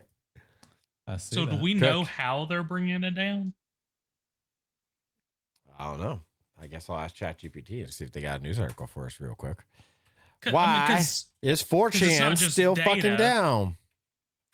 I've heard that they were doxing some too. I don't know if that's real. You know, in a situation like this where there's an amount of ownage that you're stealing source code and stuff like that, you can, you know, gain persistence or whatever, and, you know, continue to wreak havoc after you're done with whatever you've done. Right. This post here is saying that they were running an extremely out of date version of PHP. 2016 is what I read. And that there was a function or an exploit or a deprecated function that they were able to exploit with the SQL database. And there's a snippet of code, but can I see this? Check where the current user can perform action. Board level access is cache. It looks like it's leveraging some type of cookie, like cached cookie that got stored that was no longer supposed to be in the code stack. Who knows? I don't know enough about it, but okay. I don't think we know exactly why it's still down at the moment. Is basically why it's still down? Yeah, no clue. You know, what ChatGPT is repeatedly saying is that the severity of the breach is extremely bad. The severity of the breach is extremely bad. And, you know, that can just lead to all types of problems. Let's say, for instance, they didn't want to be breached again. They have to update that code. What if updating that code causes their shit not to work? Right? Like, that's a really common thing. And that's something that keeps people from updating is, well, when I hit the update button, my stuff no fucking worky anymore. And, like, it's really common. It's like one of the banes of, you know, code management. And it wouldn't surprise me. Like, look, like, let's say that these 4chan people actually cared about their product a little bit and that they weren't like, this is actual money for them and they weren't just screwing off. you might have an old like an old version of PHP or old libraries and functions because it's performing like essential functions and you can't figure out how to get around it. Right. And like, that's like when you download and like run some Python libraries, they're like you get some Python scripts. It'll be like, make sure you get this version of Beautiful Soup and not that version of Beautiful Soup because the function changes. You know what I mean? We've got a very it can break important all question your in shit. chat. What'd you say? We got a very What if important question in Roblox chat. went down? Shit, dog. I don't know. I guess there would also have to be a new cesspool, right? That's what Roblox is, right? I still won't let my kids on it. It just looks like not appropriate. Mandy, I wish. There you go. And that's why I won't let my kids on it, dog. I have very mixed feelings about Roblox. Because one, my kids love it, especially one of them, and we've set it up where there's what moderation tools they have. You can set it up, and we've done that, but I struggle because like those games, like I don't want. There's so many of those games. I'm like, I don't want that to be like he plays other video games, so I'm good. But if there was a period of time where it was just Roblox, and I was like, I can't stand the idea that the good video games out there he's not seeing, and he's just seeing this Roblox stuff. You know what bothers me the most, to your point, is when I get them a game, but they prefer the Roblox iteration of that game because it's been copy and pasted. Someone has one of those studios there's been like Repo has been incredibly popular recently. That's been ripped off into Roblox. Yes. All these like Dead by Day. There's like Dead by Daylight clones. They'll talk about getting chased by like this teddy bear or whatever. Someone plays like a killer teddy bear. It's Dead by Daylight. Like it's all these copies of these things. Yeah, and they're like, oh yeah, I love this one. Dress to Impress. Yeah, if you have girls, that's one of the games they play all the time. Can I get some Robux for some Dress to Impress stuff? I'm like, oh god, Robux.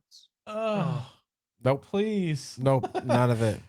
Then my mom is sending them Robux cards for Christmas and birthdays, and I'm like, no, they can just play my Steam library. I just looked the other day. I have like 400 games. They can go find some good old content. Look, I share mine with them, man. They've got gaming computers. They'd much rather play Roblox with their friends. We mentioned this last. I know this is a digression. Couple of times removed. Mentioned it last one, but the way Steam's family sharing is now, where they can play the same games as you. There's no like used to, it would be, you had to, if they tried to play a game and you went to play a game, it would kick them out. Not anymore. They fixed that. Well, no, I mean they've completely opened it up where anybody in your family group or whatever it is can play any of your games anytime, whether you're playing or whether. Oh my god! So hold on, you mean like I could play Torchlight 2 and my kid can play Torchlight 2 on the same licensed copy? Oh my god! When did that happen? How old is that? There's the real questions, Maradin. When? Couple months ago. Couple months. Jesus Christ! Where have I been? Set it up. I think you might have to click a few buttons, but yeah, it's out there.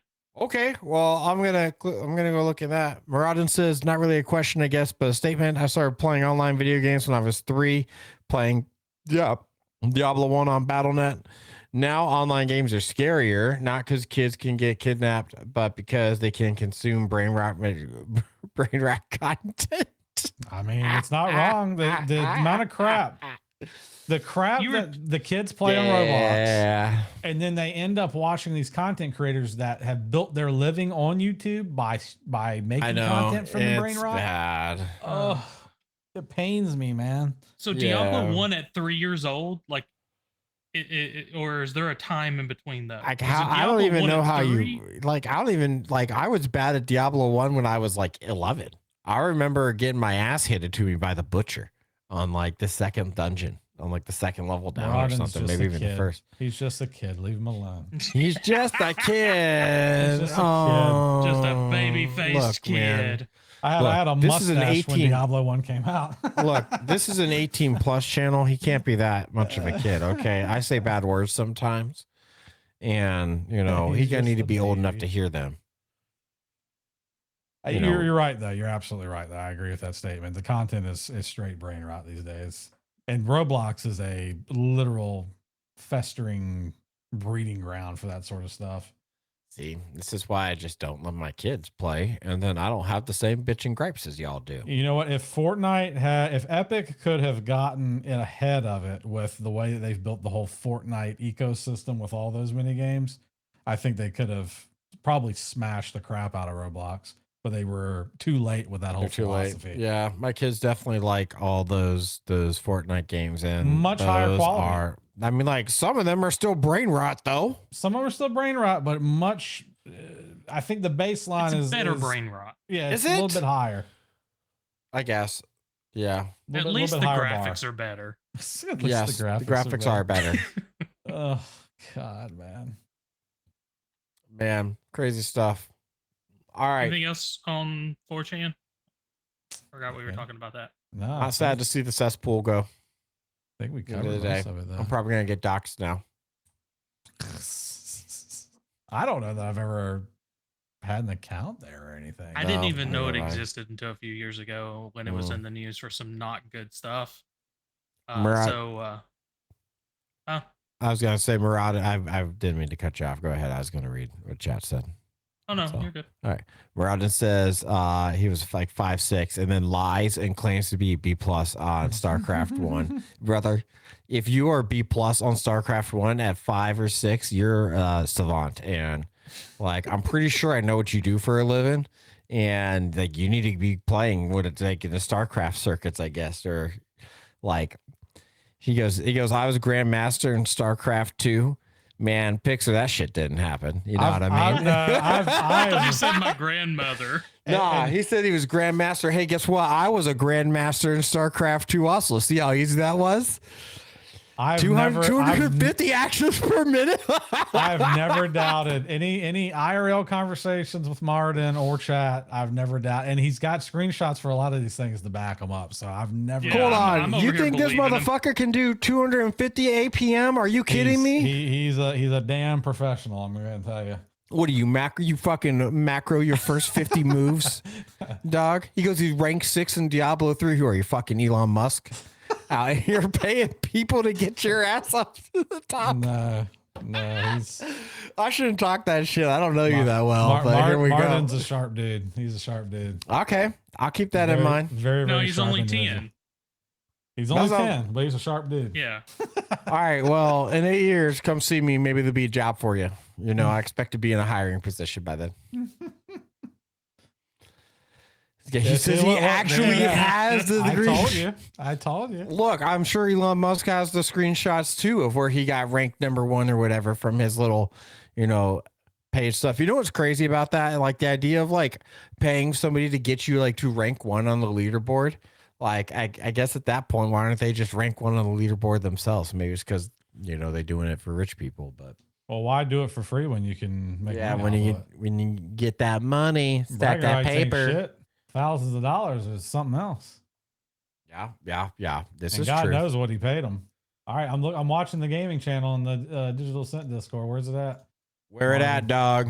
Pixar didn't happen. You full of shit. I think I've seen this Diablo 3 one though. That's the one Oh, that's more well. recent to me, or I remember more vividly. But I know he had a few of them where I was like, you son of a guy. I was like, you're probably the one that I was cursing out on the other end when I was getting my ass handed to me in these games. But Especially when it comes to stuff like StarCraft, because I love to play, especially back in the day, I love to play that sort of stuff, but I was not by any means doing shit like that. It's like playing 4D whatever chess, like trying to think 10 actions ahead. It's like I can't do it. There he goes. Now, look, there's no date stamp here or anything else to prove that this is real. And with ChatGPT, you know, I'm just saying, like, how do you even know, man? People DMing Hindeli for tips. Kind of doxed yourself with that screenshot too. Only for the people that know, I guess. All right, what's this? Let's see. Where's the screenshot? In the gaming channel of the Digital Ascent Discord. I'm too old. I can't find things. This is, I remember this is when you posted it. Yeah.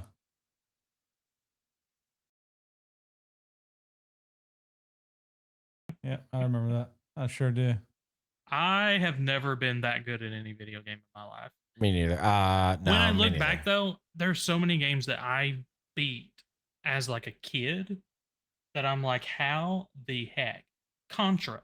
Like I could play Contra without dying. Wow. All the way to the end. That's amazing. I didn't even need the, well, I might have died, but I didn't have to have the Contra code.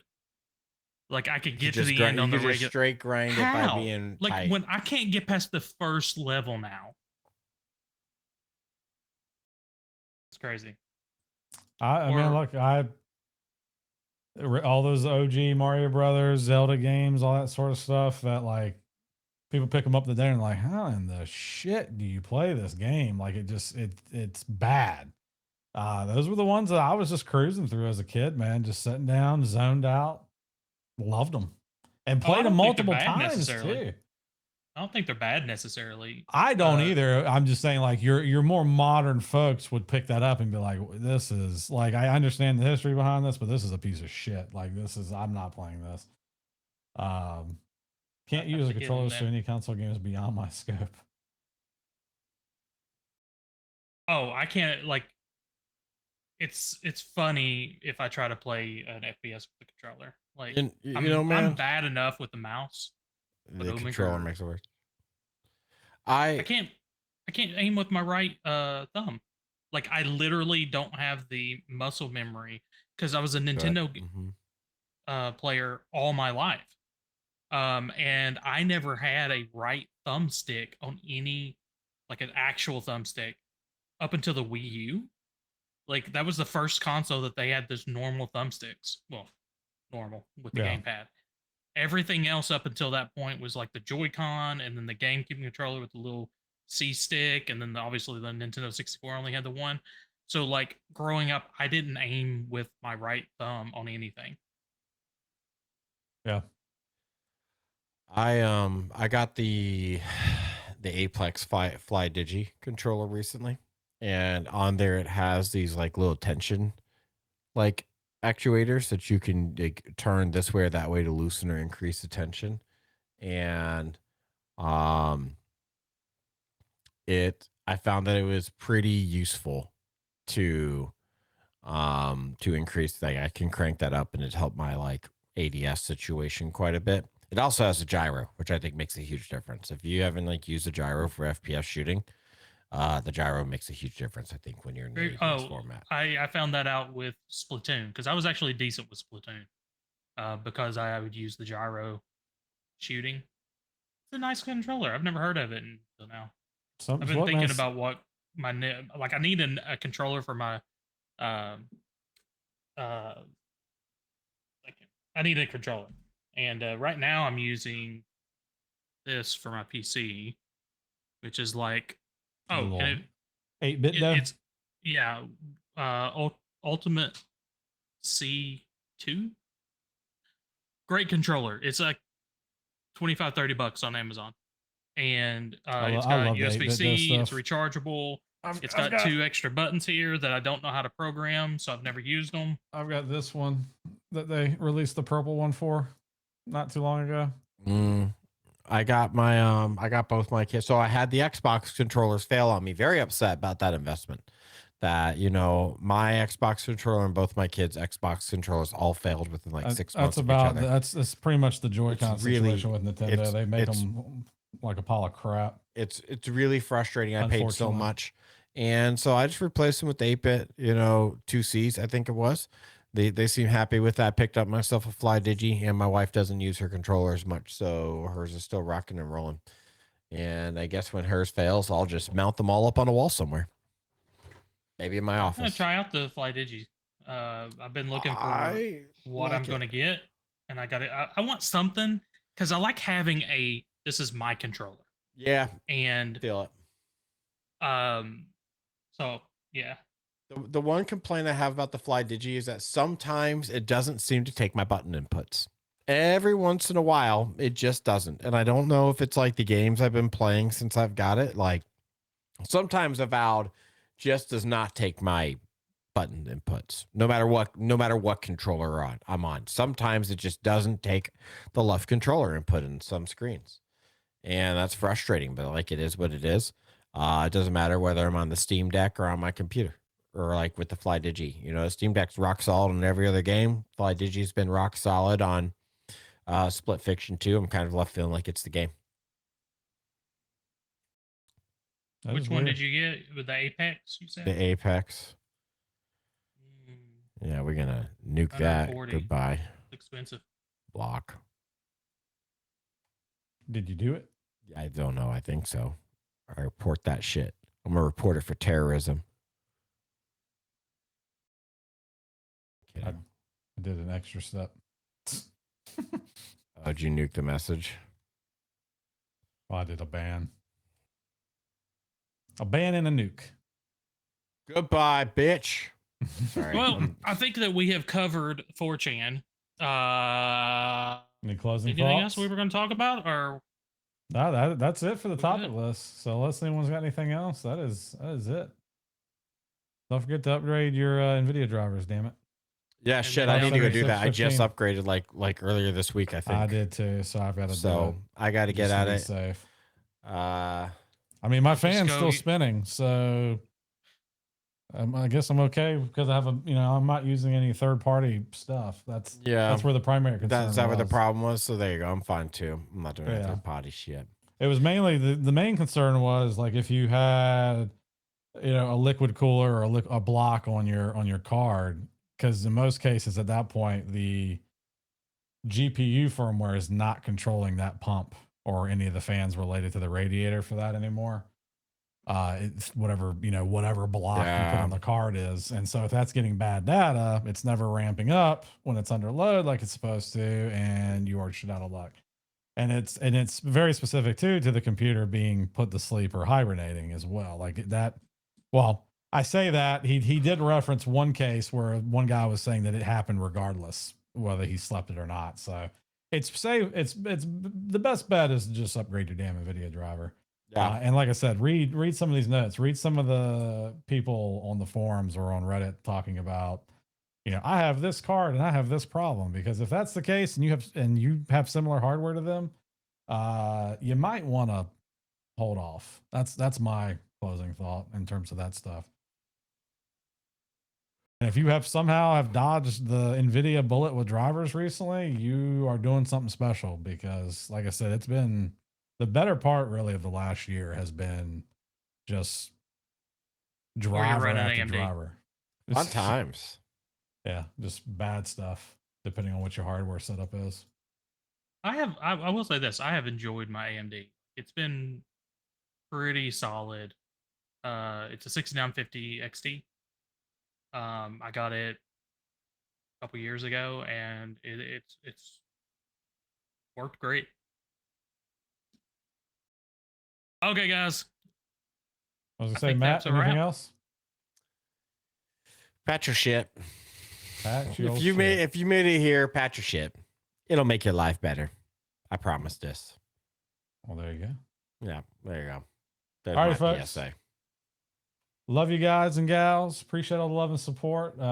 If you're watching the VOD, make sure you stop by the Digital Ascent Discord. Drop us a like, follow. Yeah, boy. Subscription on YouTube, all that fun stuff. I'll have this video up. Probably be live tomorrow for anybody who wants to catch the VOD. If you came in halfway and want to see the rest of it. But other than that, yeah. Talk to you guys and gals next time. The next time we will be streaming is what? The 5th? Is that right? The 5th of May? How do I get a calendar? Open up my damn computer. Yes, 5th of May. 5th of May, we will be live again. I'll make sure to put the event on Discord, and we'll have other methods coming too. I'd like to get the Twitch update and all that good stuff. But yeah, see you guys and gals the 5th of May. Wait, but how do I get the calendar? No I calendar don't for you. understand. That's it. The stream's done. No more no calendar. Bye, guys. Bye.